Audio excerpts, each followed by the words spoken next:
Hindi siya ordinary yung ano eh, swatanghon eh. May special sa kanya. At muntik na tayong hindi makauwi. So today, pupunta tayo sa labas, kumain ng dinner, at mamili ng pasalubong. So itong cute ito nabili ko dito. Ganda ng brush niya. 150 Taiwan dollar. Sobrang sakit ng lids ko, grabe. So dito ako sa Shimin Hotel, naka-check-in.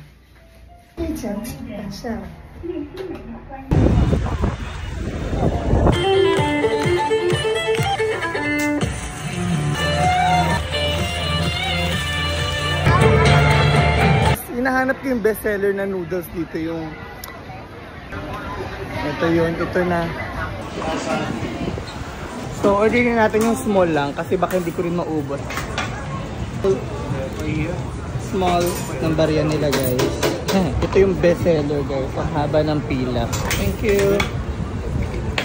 And kung mapapansin nyo, meron dito sa tabi na chili garlic vinegar. Kuha tayo. So hindi ako makapag-video habang kumakain, pero guys, sobrang sarap niya. Totoo yung mapanood ko sa TikTok. Hindi siya ordinary yung ano eh, swatanghon eh. May special sa kanya. Para bang masarap yung mga flavoring na nilagay sa kanya.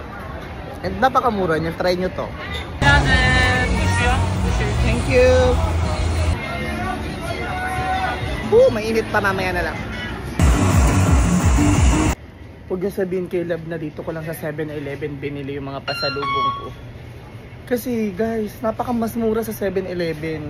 Medyo mahal sa labas. So dito na lang ako bibili kasi hindi naman yung mga delicacies nila dito. May mga pampasalubong din naman sila dito. Ayan. Try natin itong mga kinimparahas. Okay na siguro to, no? Naalala ko hindi ako pwede magdala ng madami kasi nga baka ma-over baggage ako, masayang lang din. Kaya very light lang. Card. Ito ang total natin sa ating napamiling pasalubong. Then card. So bibilan natin sila ng mga pasalubong dito. Meron ako nakitang murang mga sweets ng Taipei. Sugar mochi. Brown sugar mochi. Can I have some? Very yummy, huh? Oh, I love it. Can I have one? This one? Yeah, and the chocolate boba. Yeah. The best seller. This is the best seller. Yeah. Number one. Number one. Nilibre niya ako ng isang mochi. Shasha!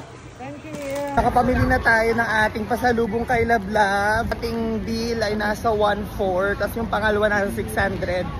Taiwanese dollar. So, times nyo na lang yun. Punta na tayo sa withdraw kasi kailangan ko mag-withdraw para bukas sa tour ko meron tayong cash. Kasi yung iba hindi tumatanggap ng card. Ayan, di oras. Sige po. Thank you. Bye, ingat. Ito yung chicken broth nila. Chicken naman yung broth nila.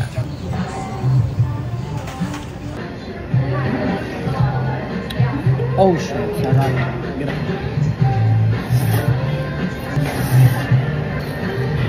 Kakauwi ko lang at muntik na tayong hindi makauwi. Kasi 3% na lang yung phone ko.